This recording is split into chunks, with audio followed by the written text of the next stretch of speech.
Hey guys, welcome back to the channel. Hari ni kita nak review iPad Air 4. So is it really worth the money? Let's find out.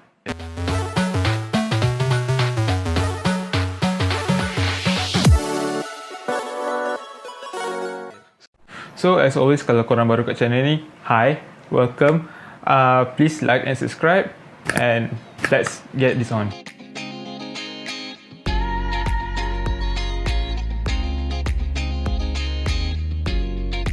So aku akan mulakan review ni dengan benda yang aku paling suka pasal iPad Air ni is the design.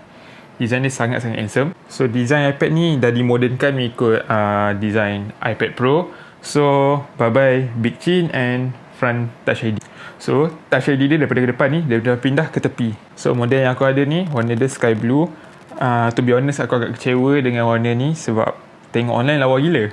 Compare dengan warna iPhone 12 Pacific Blue, warna biru ni agak pale, and kalau korang boleh nampak macam warna silver sikit. Tapi nonetheless, it's still a really beautiful iPad.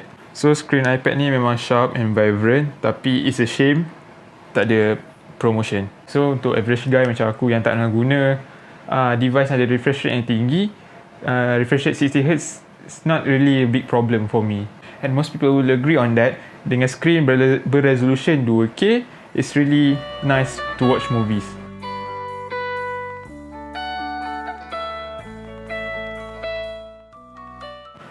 Lupa pasal Touch ID tadi, it's kind of a mixed bag of feelings here.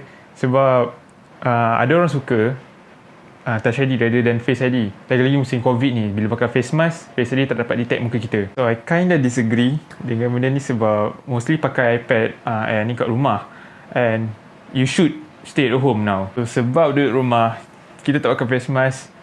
Tapi sebab benda ni lah, aku dah banyak kali kena tipu dengan iPad ni.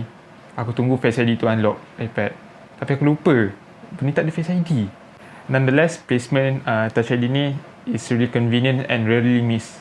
And for me, the biggest selling point to iPad Air ni adalah the A14 chip inside this thing. So they share chip yang sama dengan the latest iPhone. Heck, this chip perform better than current iPad Pro.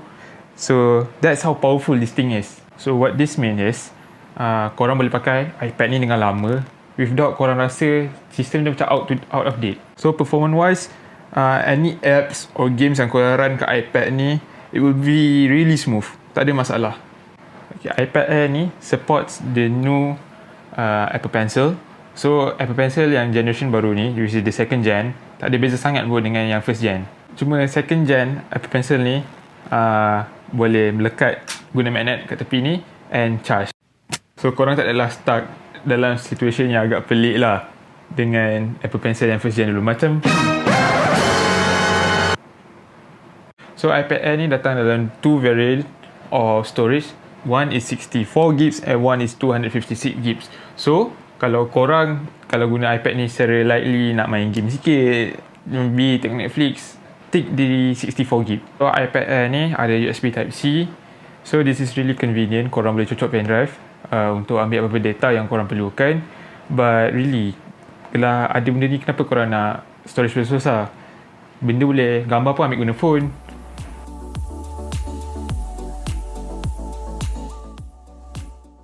But aku punya 256 sebab aku nak main game, and also I'm going to draw on this iPad as well. When talking about games, iPad OS 13 support any PS4 and Xbox controller untuk korang main game dekat iPad ni, and also korang akan dapat 3 bulan free of Apple Arcade bila korang beli iPad Air ni. And aku suggest korang redeem lah free Apple Arcade tu sebab it's really fun. Even though untuk mobile punya game, it's really fun and it's really worth it. So nanti aku akan buat video aku main game untuk tunjuk korang punya experience main kat iPad macam mana.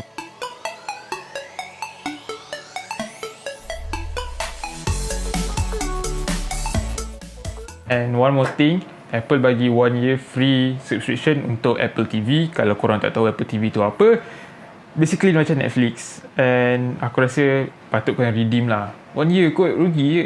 So ramai tanya, kenapa tak beli iPad Pro je? Sebab harga 25GB ni dah dekat sama lah dengan iPad Pro. So in my opinion lah, I think we don't really need the promotion yang ada kat iPad Pro, as well as like LiDAR, which is for the camera kat iPad Pro. And yes, iPad Pro ni a bit outdated compare dengan iPad Air ni, dengan chipset dia guna A12Z. But the reason sekarang ni sebab sekarang dah dekat ujung tahun, and kalau korang tahu iPad ataupun ni Apple product akan ada 1 year cycle. So next year Apple akan release a new iPad Pro with a micro OLED screen. So kiranya korang macam rugi kat lah kalau korang beli iPad Pro sekarang ni. Better tunggu tahun depan je untuk dapat a new version of the iPad Pro. So in all honesty, I'm pretty happy dengan iPad Air ni. It gets all the job done. Apa yang aku nak buat kat iPad ni semua aku boleh buat. So but that's my thought. How about yours? So share kat komen bawah, and like, subscribe video ni kalau korang enjoy video ni, and I'll see you in the next one. Ciao.